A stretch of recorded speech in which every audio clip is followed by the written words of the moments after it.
Central, your everyday AI companion. Save time by asking questions to find what you need. And onboard quickly with Copilot to guide you as you develop new skills. Accelerate sales and spark creativity with marketing text suggestions tailored to your unique brand, using details already in Business Central like color, size, and material. Use Copilot to create sales quotes, orders, and invoices faster and easier than ever before, so you can invest time in relationships instead of paperwork. Simplify your day-to-day by automating business processes with Power Automate flows. And reclaim time for your most impactful work by using Copilot to keep your finances organized, from reconciling bank statements to matching purchase orders with e-invoices. All while using analysis views to make data-driven decisions that propel your business forward to new levels of success. Work smarter, adapt faster, and perform better with Microsoft Copilot in Business Central. Your day is overflowing, from juggling period close activities to drawn-out decision cycles and manual, labor-intensive processes. What if you could take back that time using simple prompts to analyze and act on critical financial data instantly? Introducing Microsoft Copilot for Finance, an AI assistant built for finance professionals to help accelerate their impact and reduce costs. Reimagine the way work gets done and get back to delivering the insights that drive business growth. Connect, explore, and update existing financial data from within the Microsoft 365 apps you know and love. Tackle critical processes like period closes and data reconciliation in a supercharged way, all while maintaining an accurate and secure record that others can depend on. Never again miss insights kept siloed. Let Copilot transform the way finance works. Microsoft Copilot for Sales is your AI assistant in Microsoft 365 that makes selling easy. Spend less time on mundane tasks and more time closing deals with AI you can trust. Microsoft Copilot for Sales connects to Salesforce Sales Cloud and Microsoft Dynamics 365 Sales to bring CRM insights and next-generation AI across productivity workflows. In Microsoft Outlook, Copilot summarizes email threads, saving you time and effort managing your inbox. Copilot also helps you respond to customer emails, extracting relevant sales data from your CRM platform, such as product names, units, and prices. This saves you from having to manually search for the information.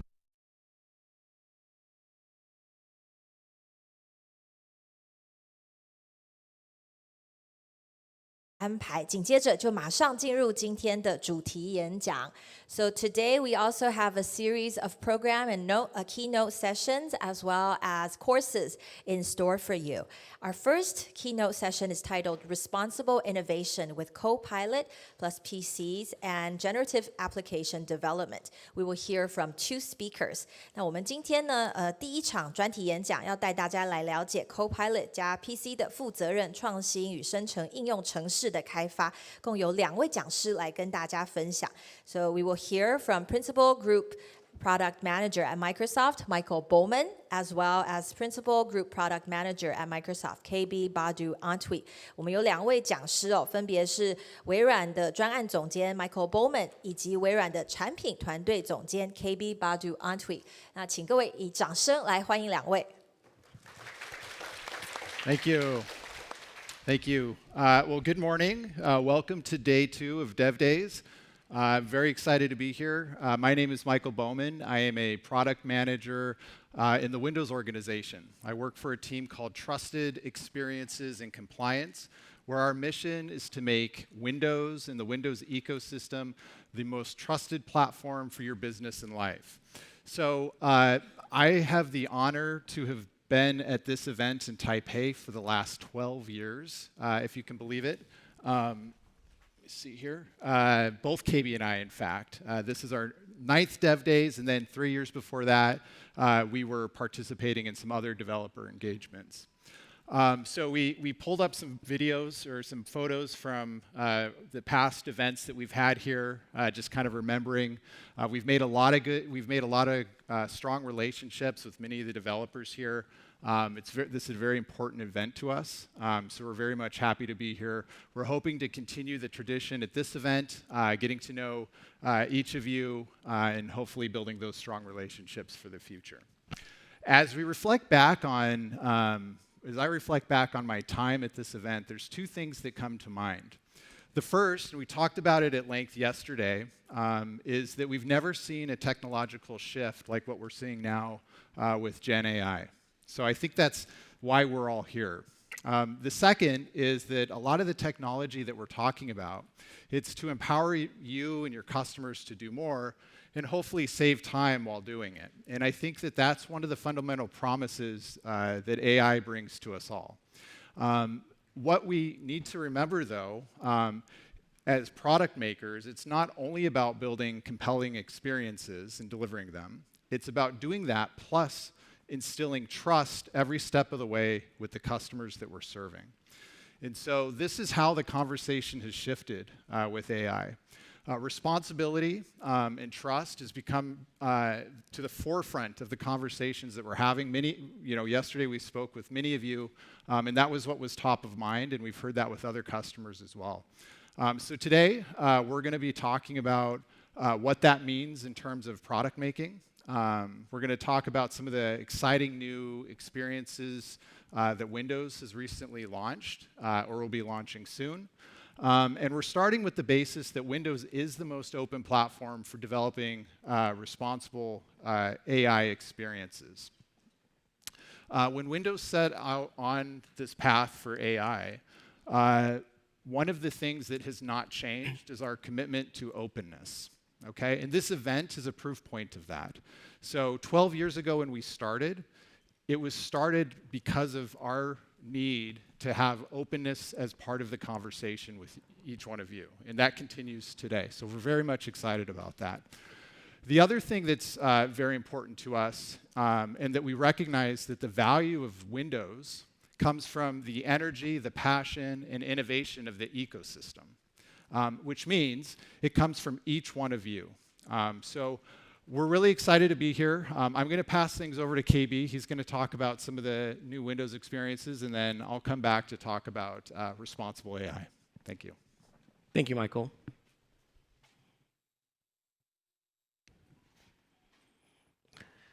All right, folks. As Michael said, this is our 12th year. It's really exciting to be here again and to share the latest and greatest that we're trying to do in Windows. And you'll see the common theme throughout this presentation is a lot of investment that we're making in AI. So it's really important that we ground this conversation with some of the new investments that we're making in the Copilot PCs. So as we enter this new era, we're going to take over a lot of customers, over 1 billion customers that are currently using Windows. And as our CEO Satya said at Build, we're building this powerful AI platform that is more than just a chip or a model. And for those of you who were at the presentation yesterday, you heard a lot from my colleagues. We're talking about LLMs and SLMs. So we'll be talking a lot about what that is. And one of the fundamental things that we've put in Windows is a Windows Copilot runtime that extends all the way up to the Copilot stack in Windows. And there's a lot of tool chains that we're building as well, and a lot of APIs that will allow you to be able to build on top of this open platform that Michael and team have been talking about. And a lot of experiences that you'll see that I'll be talking about, these experiences are built into Windows, and you'll be able to experience them through these features that we have in the Copilot PCs. So we'll play a little video for you so you can learn more about this new experience that we have.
Okay, so what is Copilot Plus PC? The fastest, the most intelligent Windows PC ever built. So AI is going to be woven to every layer of all these devices, right from the silicon to the operating system to the most powerful MPUs that we have available. And as Mark said yesterday, we're becoming more efficient, and it's becoming more cost-effective over time to run these workloads on Windows. And we're building all of these new experiences along with our partners from the silicon layer all the way up to the OS, with partners in AMD, Intel, Qualcomm, and the Snapdragon X chips that we have built as well. So this is a really powerful system that we have available that you can try out.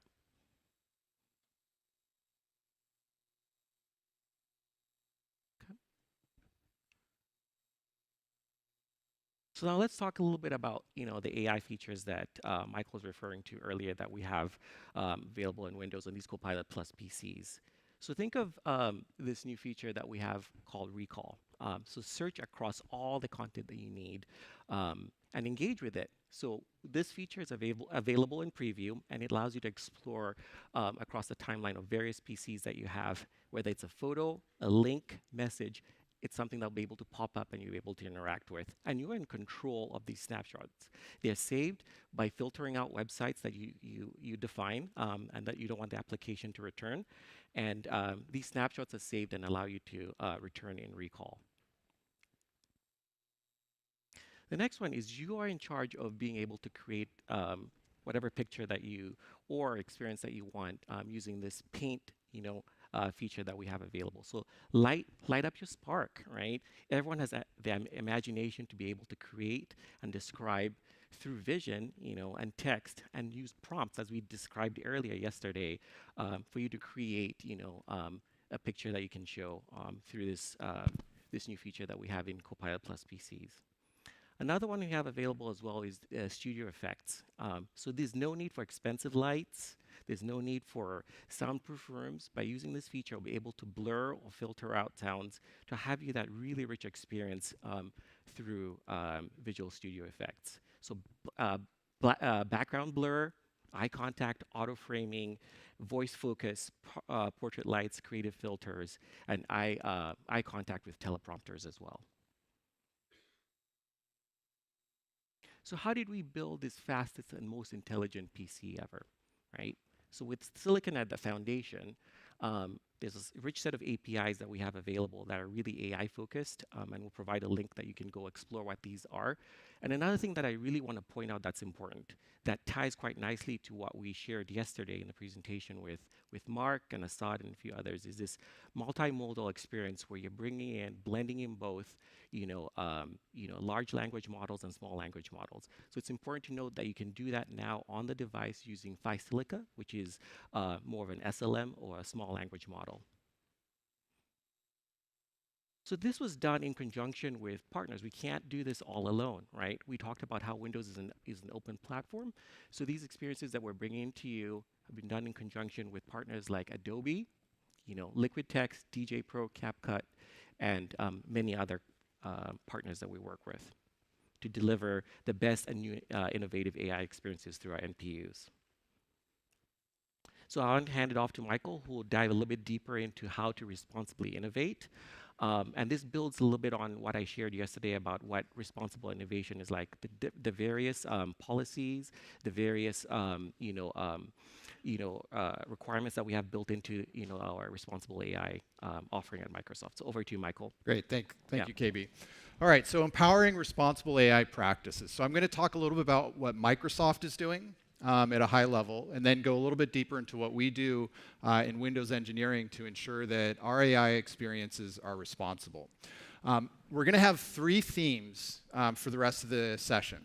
The first, and again, this is the most obvious, is that the Gen AI market is exploding. This was the most conservative number I could find, and that's $407 billion of a market size by 2027. And I put the most conservative because I saw a lot of numbers in the trillions, and I just didn't feel comfortable putting that on a slide. But it just goes to show how big this market really is. And that's also true with the amount of investment that's going into it. We've seen an 8 times increase, 800% increase since 2022 in Gen AI, and that's exponentially growing as well.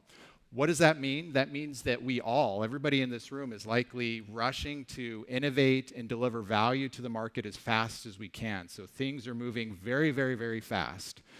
The other side of the coin, however, is that regulations are also increasing globally. So this year alone, we've had 56% of the legislative proceedings have an AI mention. In 2023, we had 25 new AI regulations. That was up from just 1 a few years before that. So on one side, we've got an increased innovation to market, a strong engineering velocity. On the other side, we've got a regulatory landscape that is getting more complex. And then you have the customers, and that's the third thing. And customers need to be comfortable and trust what we're building. And right now, there's a lot of uncertainty. And so when we talk to customers, and many of you, and I'm sure many of the customers that you serve, what we're hearing is that there is a bit of uncertainty about what is actually happening with some of these AI models that are being presented to them. They're not really sure what's happening with their privacy or their data, how it's going to affect them, what's happening behind the scenes or under the covers with the model, what data it's being used to train on. And so we get a lot of these questions, and in some cases, the experience just doesn't get used because it's not trusted. And so, again, this is kind of an evolution in what we're seeing and how customers are increasing the level of expectation they have on product making. There's also a need to have better controls and transparency. Customers want to be able to turn things on and off and have nuanced control over some of these experiences. And that's our job, to figure out how to do that in a way that meets the needs of the product and our customers. And then there's the big question of who's accountable for all of this at the end of the day. You know, the landscape is getting more complex, and accountability isn't always clear. And so that's another concern that we've heard from partners and from customers. And then this last piece here, which is very true to my heart and to the job that I do on the day-to-day, and as product makers is probably something that is very important to you as well, is as you're building, how do you adapt your product to make sure that it is meeting all the regulatory obligations so that you can ship lawfully worldwide? We know there's been a lot of research done on this, where if the more early in the software development lifecycle that you integrate trust and compliance, the more costs you save in the long run. But that's complicated. That's a very hard problem to solve. And so that's something that we actively are looking at, and we're learning together with our partners in the ecosystem on how to do that the best way possible. So we see, as we put this into action, again, we see there's this rapid innovation that's happening. That's balanced with the regulatory landscape and increased regulations. Those two circles will eventually, hopefully, merge over the top of each other so that what gets built is what's legal. And then this third bubble is really the comforts and needs of the customer. Obviously, whatever innovation we have or however we're being creative with our Gen AI products, that will hopefully be fulfilling a need in the marketplace. And it's fulfilling a need that's abiding by the law, and it's fulfilling a need that the customer has to make sure that they're comfortable to use it. And that's where we see this value convergence take place. So at Microsoft, when we think about this, we've established these set of RAI principles. These principles are fairness, reliability and safety, privacy and security, inclusiveness, transparency, and accountability. This is what we base all our Gen AI, all our AI development on. And what we do, and just going a little bit deeper here, when we think about fairness and inclusiveness, it's making sure that there is an equitable allocation of resources and opportunities for whoever is using your product, whoever is using our Gen AI solutions. It's eliminating or minimizing discrimination as much as possible and ensuring a quality of service that's equal for all. From a reliability and safety perspective, we need to make sure that we have the appropriate guidance in place, that if there's a failure, there's quick remediation, that we understand what the risks are so that we can mitigate them, and that, and most importantly, maybe not most importantly, but very importantly, it's the ongoing monitoring, feedback, and evaluation. It's continuous improvement, it's iteration, it's getting better as we're learning. Then there's transparency. This is a direct need customers have to understand what's happening with AI, how decisions are getting made, where they can read more about the models that we're creating. And so transparency is key. And sometimes you see this show up in the product in terms of a consent or controls, some sort of setting, things of that nature. And then accountability. How are we holding ourselves to these principles to ensure that what we say we built is what we actually built, and that humans do remain in control, and which is obviously very important. And then lastly, data governance and management. Again, this goes back to having a good understanding of what data is being used, how it's being used, and who has access to it. This is something very important for us, for our customers, and it's something that we all should take very seriously. This is a model that came from our Office of Responsible AI. This is just kind of a conceptual model. So those principles I just talked about and the policies and laws, they fit right in the middle in that circle that says govern. What we do then is take those principles, we map it to the product, we measure to ensure the expected outcome is happening. If it's not, we manage it and we mitigate that risk, and it's kind of on an ongoing iterative continuum.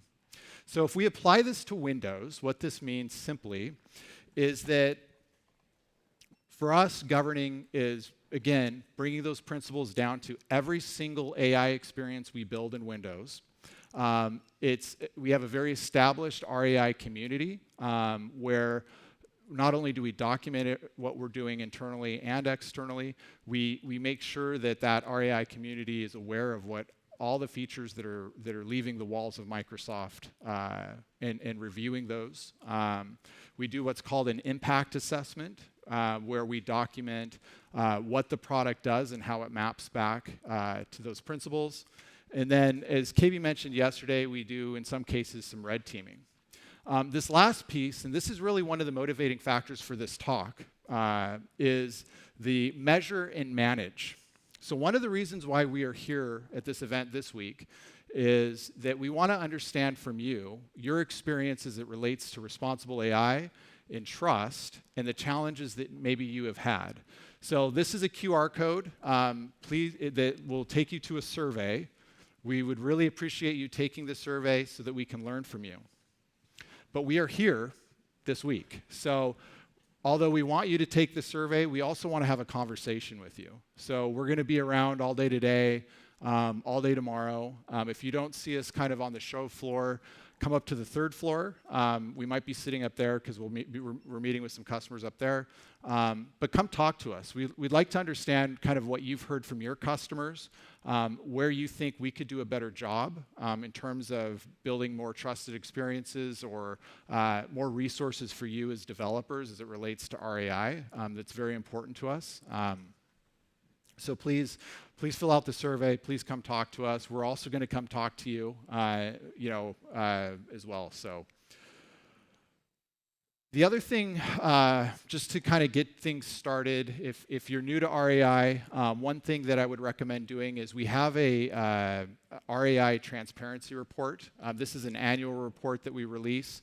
I think everybody's going to have access to these slides, and I've put a ton of links at the end of this deck. So that you can go look at all the stuff I've talked about and a lot more. But this basically talks about what Microsoft does for RAI and some of the models and processes and practices that we embrace.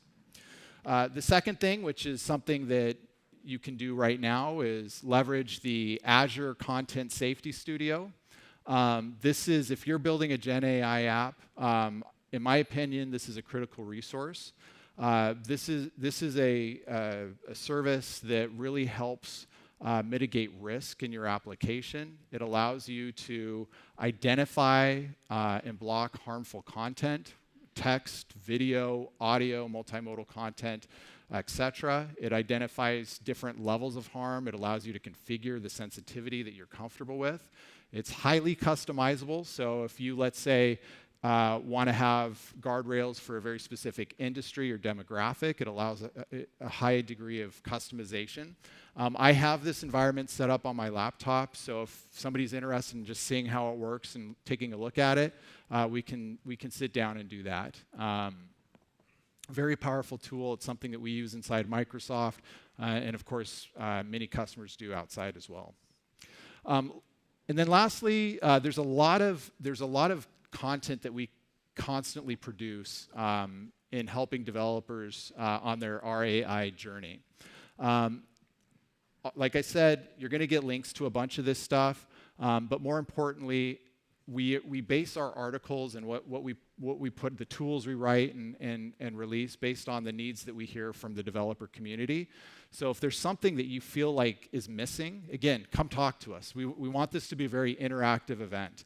As I mentioned, we've been here for 12 years, and we do that because it's not we don't look at this as a finish line, these events. We look at it as a relationship, right? And so we hope to build that with each of you, understand where you're having challenges so that we can work together to make things better. I also want to plug a couple of the sessions that are coming up today and tomorrow. So later on today, we're going to have even a deeper dive into RAI. Karen's going to deliver a great talk on that, as well as what we do from a Windows data perspective. And then tomorrow, we have a talk on building a dynamic compliance platform, which is very important as well as it relates to both RAI, compliance, and trust. So we hope to see you in those sessions. But for now, this is what we wanted to talk about. Look forward to meeting you later today and tomorrow, and thank you for the time.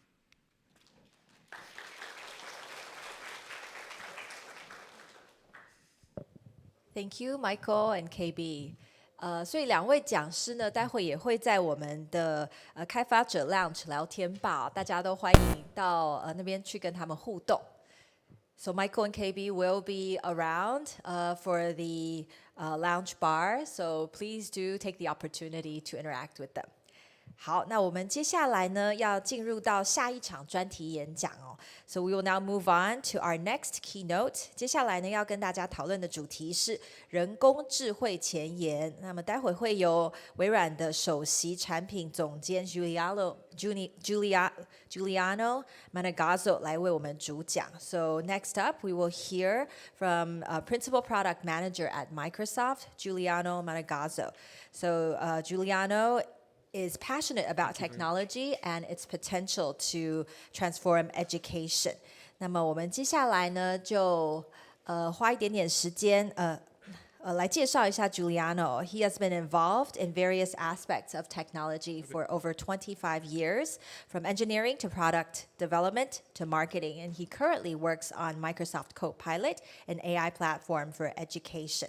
So without further ado, please join me to welcome Juliano. 好，我们一起欢迎 Juliano. Thank you very much. Ni hao. Hello. Thank you for joining and having us today, second day of DevDays.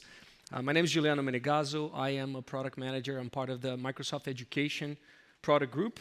And my job with my team is to build products to help schools and universities around the world. So we work with educators, with researchers, with leaders, and students to build products to help address their needs. For this session, we're going to talk about the role of AI in education. And before we start, please raise your hand if you work in education, in a school, Ministry of Education, Department of Education, university, or college. Okay, 2.72% of the audience, okay. Raise your hand if you have kids or nephews or nieces. Oh, come on. We have more than that. So education is very relevant for not just what we're doing today, but what happens in education today echoes tomorrow across society and across the workforce as well, more specifically. For this session, what we're going to do, we're going to start talking about trends in education, in technology, how they come together, what Microsoft is doing to help universities and schools address those challenges and trends, and then we're going to finish with stories from universities and schools around the world, how they're using our tools to improve their day-to-day for students and educators. I think we've seen, hopefully you've seen this chart a few times. We're talking about AI is here, it's here to stay, so we're not going to spend a lot of time on this. But the idea, not just how technology is advancing, but adoption. So what we see here is how long it takes, or it took, for specific technologies to get 100 million users adopting that technology. GPT coming out November 22, about 2 to 3 months, depending on how you count that. So this pace of change creates a massive challenge for leaders and organizations.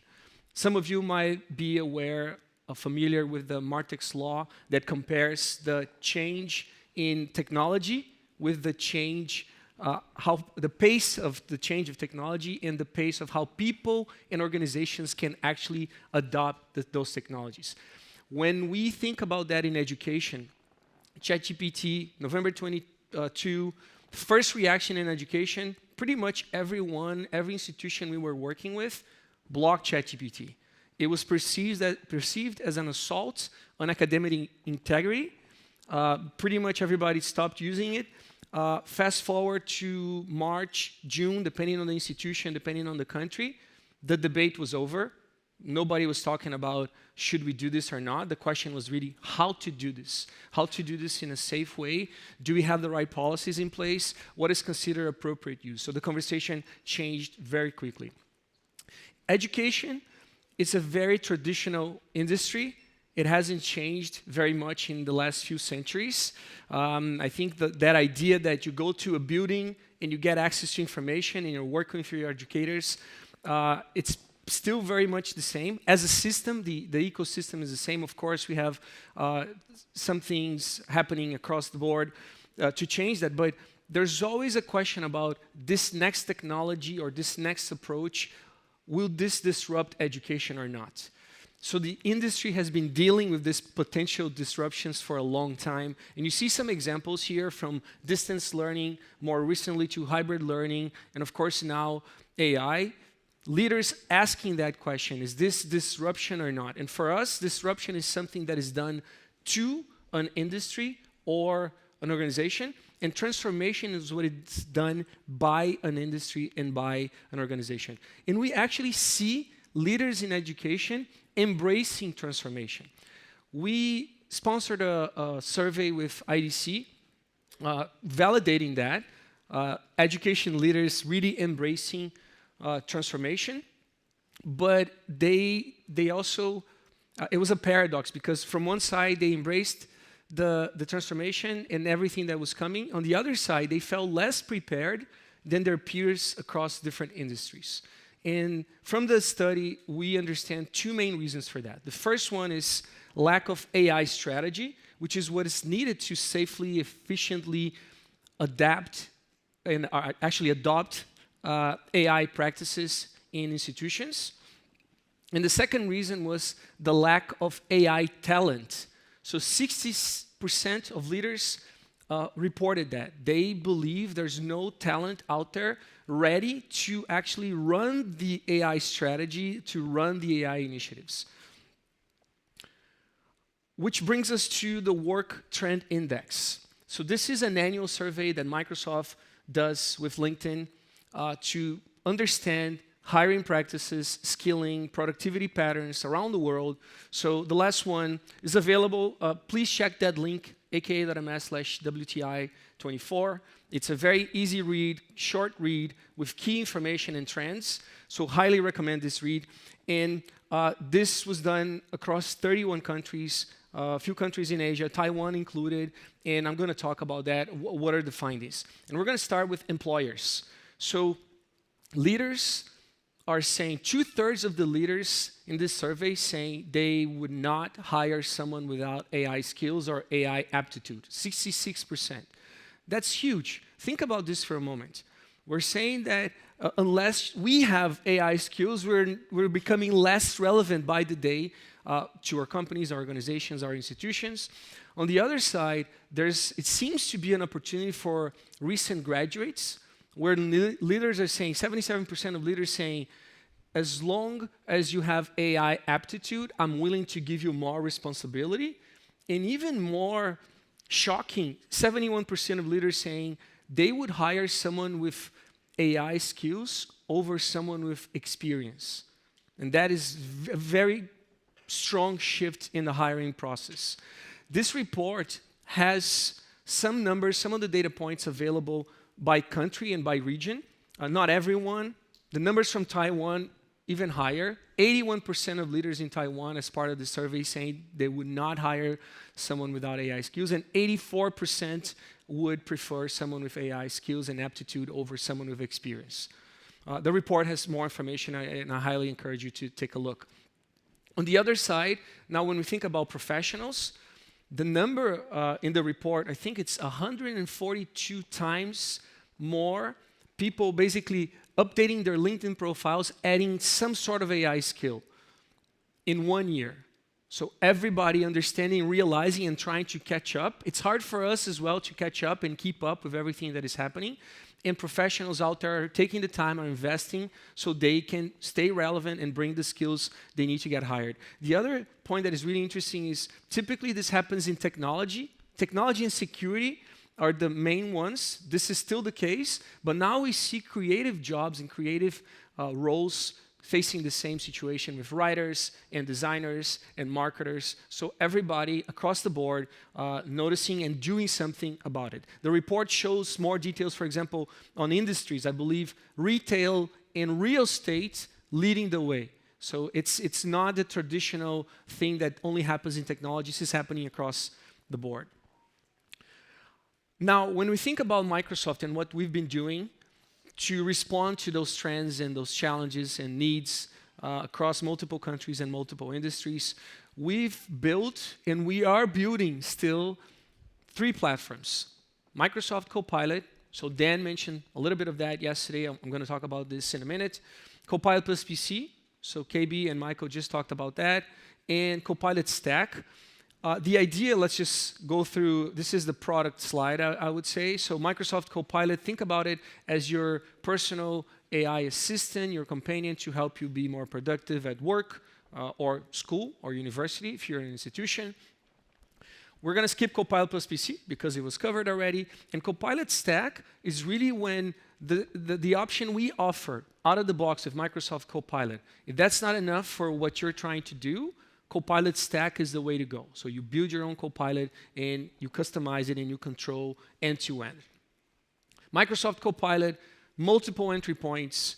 We have entry points in Bing. So if you go to copilot.microsoft.com, Edge, and Windows, if you're signed in with your account, your work account or school account, this is included with your subscription, so no additional cost.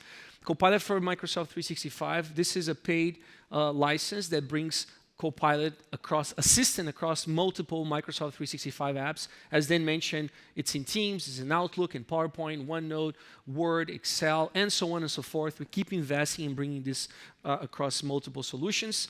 When we think about Copilot Stack, Dan walked us through this yesterday, so I'm not going to spend a lot of time here. But I do want to call out a few things. First, every single Copilot, the Copilot that Microsoft creates or the Copilot that you create, will have 4 core elements. Access to foundation models, LLMs, SLMs, whatever you decide to use to support your use case. Data for RAG and grounding purposes to make sure responses are relevant for your business and your needs and use cases or the needs of your customers. Orchestration, the brain, so understanding, detecting intent. What is the user trying to do?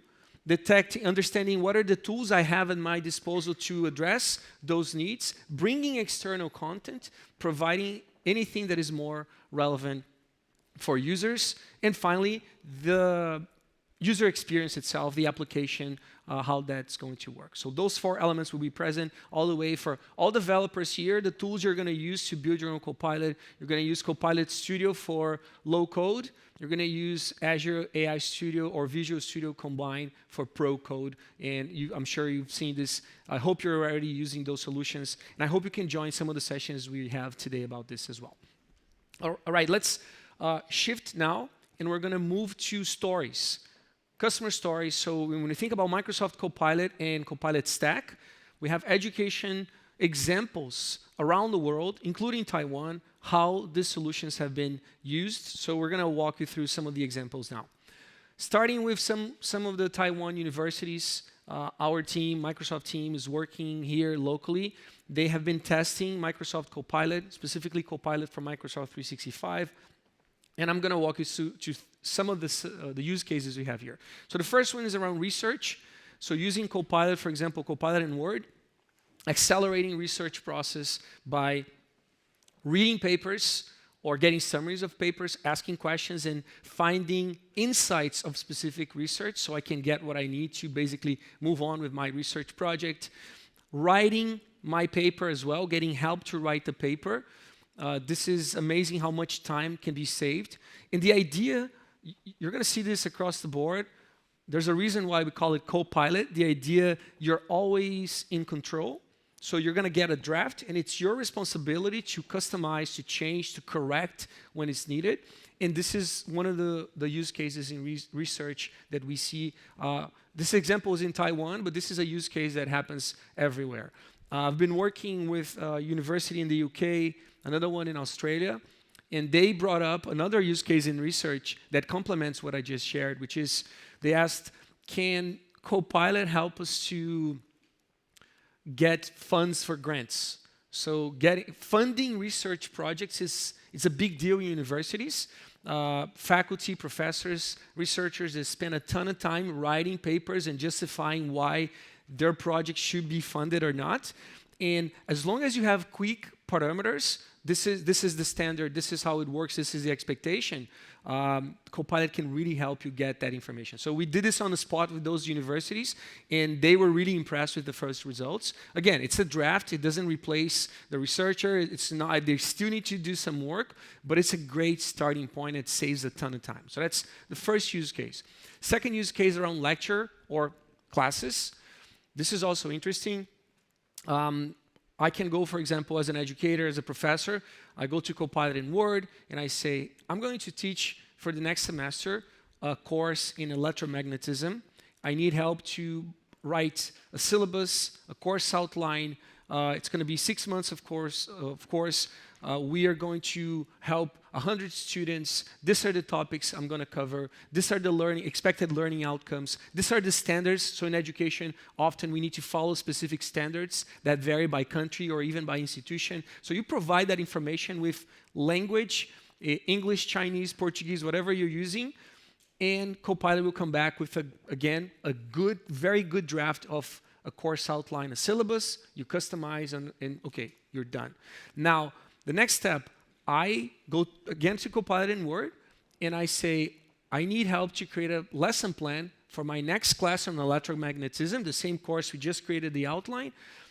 The topic for this class is going to be waves theory, and it's going to be a 2-hour class, and the learning style is this, and these are the learning outcomes for this class. And boom, Copilot provides me the lesson plan. Again, it's a draft. I come in, I customize, and now I have everything I need to do for my class.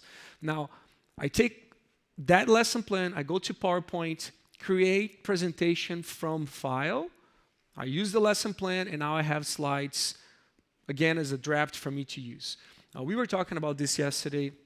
I don't know if this is common here, but my professors in college, they have been using the same slides for 20 years. I used to work with people who went to the same college, and they were telling me, is that professor still using that slide? And the answer was yes. So in universities, it's very usual to create the content and stick with it forever. And this now gives an opportunity to leverage what you have, but improve it. And I can, as an educator, I can come in and just say, hey, suggest something to make this class more engaging. Create an icebreaker around this topic. So I can just ask whatever I want, and Copilot, understanding natural language, will come back with some options. So it's also an opportunity to improve, augment something that educators have been doing for a long time. The last use case around administration, this is something that Dan mentioned yesterday. I thought it was funny. He said something like, there's only so many meetings you can recap or so many emails you can edit. And he's right. After you start using Copilot, this becomes your day-to-day. And it gets to a point where you're not getting, let's say, additional value from it. But at the same time, it's a great place to start. So in administration is what everyone here does. We're talking about, we join meetings, most of us, I'm sure we join meetings and we get a bunch of emails and we get a bunch of messages. So starting with this is a great way to get into AI. And for all developers in the room, everyone in IT, a good reminder, when we talk internally to our engineers and our product managers and designers and researchers, we don't build products for ourselves. We build products for our users. You build products for your customers. So reminding that they're not necessarily the same level you are. They're not necessarily as comfortable as you are with technology or AI. It's always a good reminder. And starting with administrative tasks is a good start, depending on the maturity of your customers and their users. Moving on, still in Taiwan, Ministry of Education here, thinking about schools. And we're talking about millions of students leveraging basically the Copilot stack in Azure to build 2 Copilots or 2 bots. One, Cooley to help students learn English. So that's the first option, using the stack. And when we say using the stack, meaning really defining exactly what the assistant, the Copilot, needs to do and how it needs to behave based on Taiwan standards and expectations and learning outcomes. And the second one, EDU as a learning assistant for everything but English. And I want to call out something here that is it's coming up very often in education, which is the Socratic style. So if you're just using a Copilot or any assistant, if you're using ChatGPT, anything that is using generative AI, the tendency is going to understand natural language, come back with the answers you want. In education, we don't always want that. We want to guide the student, the learner, as they are learning and ask questions back so they can learn through the process. It's a learning process. Instead of just providing answers, it's really guiding. And the Ministry of Education here has done exactly that. Moving on now to an example from the United States. University of Michigan, they also are using the Copilot stack. They were on board with Gen AI very early on. This was probably mid last year. They understood what was happening in the industry. They wanted to be part of it, but they wanted to do things in their own terms. So instead of just saying, okay, everybody can use ChatGPT, or we're going to pay for the different plans on ChatGPT when you have access to different models or everything, they decided to leverage Azure to create their own version of ChatGPT, if you will. It's called UMGPT.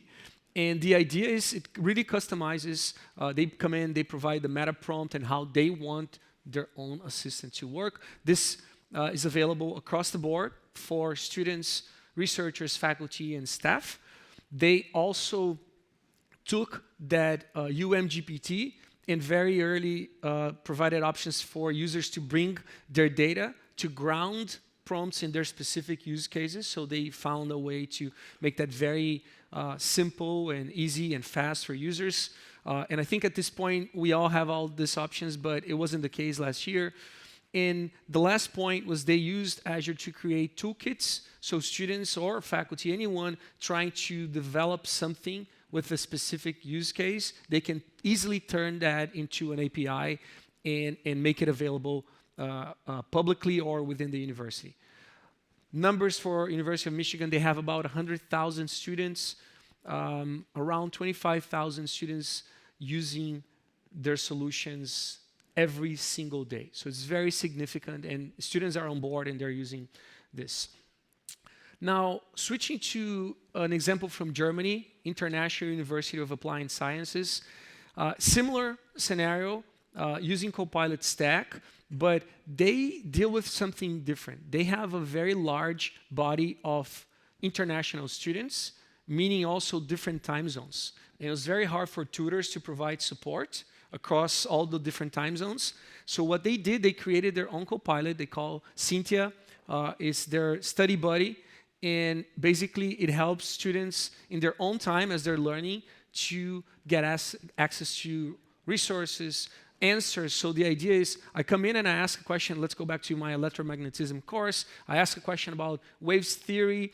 If this question has been asked already, I get the answer right away. If it hasn't, it's going to look at the electromagnetism course material, bring back that answer, add that to the knowledge base, if you will, for grounding purposes later, and it becomes available for everyone. Tutors have control over this. If Cynthia provides an answer that is not accurate or not complete, they can come in and they edit this and they help Cynthia learn. They have been testing now also Microsoft Copilot for students, which is something fairly recent. And the idea is basically helping thousands of their students to get ready for the workforce. The expectation that they're going to need these skills as they graduate and join companies.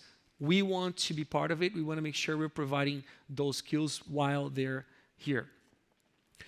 Next example, New York City Public Schools. This is an interesting one. If you think about the example I mentioned on ChatGPT, they blocked ChatGPT very early, and after a few months, educators and students requesting access in New York City Public Schools, basically they published a note about this saying, we made a decision, it was the right decision at the time, things have changed, we understand this is needed, we're going to adopt this, but we're going to do this on our own terms, similar to University of Michigan. So we partner with New York City Public Schools.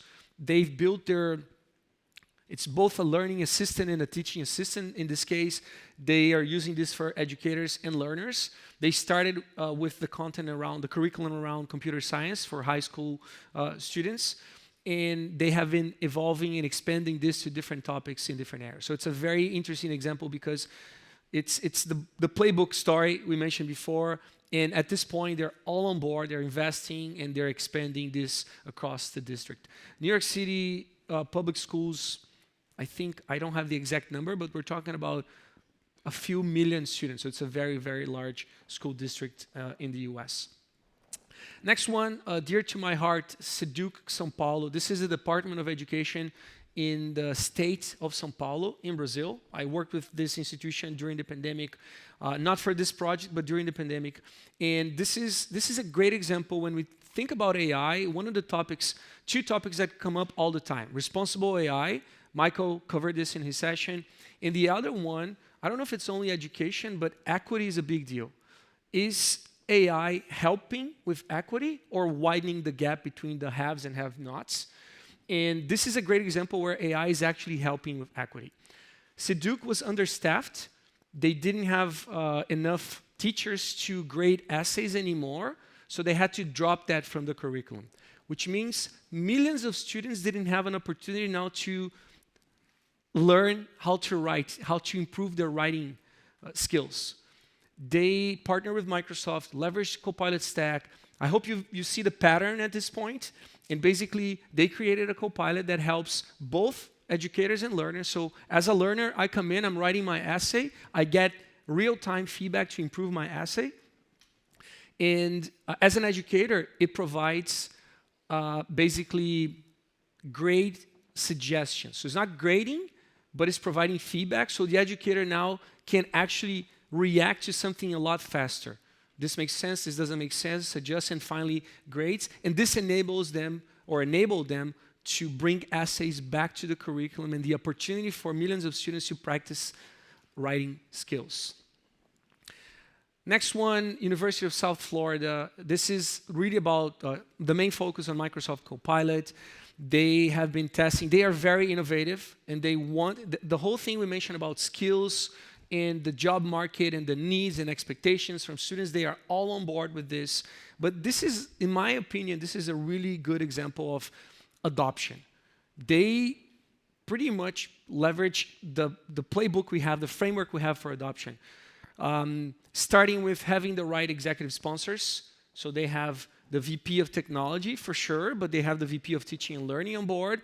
The chief HR officer is on board. So having the right executive sponsors is really important. The second thing they did really well was start with a pilot. So small group, identify the right use cases and expand over time. That's a best practice. We have a session about adoption later. We're going to talk about that as well. And they also identify the use cases. So instead of trying to do everything with AI, what are the key problems we're trying to solve that we think AI could be helping us? And they started that and again expanded. So it's a great example of how to do adoption properly. Because for us in technology, if you're working in technology, using, building products, developing, if you're managing, governing, it's easy to think about the technology piece and forget about how hard it is for people to adopt sometimes, despite what we saw early on in the conversation. Last example, Khan Academy. This is one of our partners. It's a US partner. They're expanding internationally, and the partnership basically allows them to make their assistant, their Copilot, they don't call it Copilot, but Camigo, it's their assistant, and again, helps educators and learners, educators with teaching activities, and learners with learning activities, especially around tutoring. The Socratic method that I mentioned that the Ministry of Education in Taiwan is using is exactly what they're using. That's the first topic there. Second thing in the partnership, they're helping us to make our SLM family, 5.3, better for math tutoring. So they have a ton of experience, they have a ton of Q&A, content they generate, they're really good with educational content. They're helping us to improve the SLMs. And finally, we're working with them to bring their content into Microsoft Education and make it available to even more students and educators worldwide. All right. Final slide, thinking about next steps and recommendations. This is specific to education. I mean, some things are education and some are not, but there's a report. The link will take you to the report we use to get to these recommendations. The first one is, if you haven't had a chance yet to start AI conversations in your companies, in your institutions, please do that and figure out what is the right way that works for you and your customers. So hopefully, if you're here, hopefully you've done that already, but if not, that's the first step we recommend. The second one is really think about how AI can help. AI can do many things, but it's not necessarily the solution for everything. So think about the use cases that make sense and apply that very mindfully, very consciously about what you're trying to address. So finding the right use cases is a great way to have success with adoption. The third one is specific to education. In education, we've been talking about personalized learning and adaptive learning forever. And now we have the means to actually do that and understand who the students are and what their challenges, the concepts they have mastered, how they engage or not engage, and use that to provide a learning experience that is unique to each one of them. And finally, help your employees, help students, educators to upskill so they can get ready for the workforce. And with that, I'd like to thank you very much. Shishi, thank you for your time, and I hope you enjoyed the rest of the event. 谢谢. Thank you, Juliano. So our three speakers this morning will be at the lounge bar during the break, should you like to interact with them. 那么我们的三位讲师呢，待会在休息的时间都会在我们的开发者 lounge 聊天吧，所以也欢迎各位呢可以到我们的聊天吧跟他们的互动。那我们接下来是中场休息的时间，请各位稍事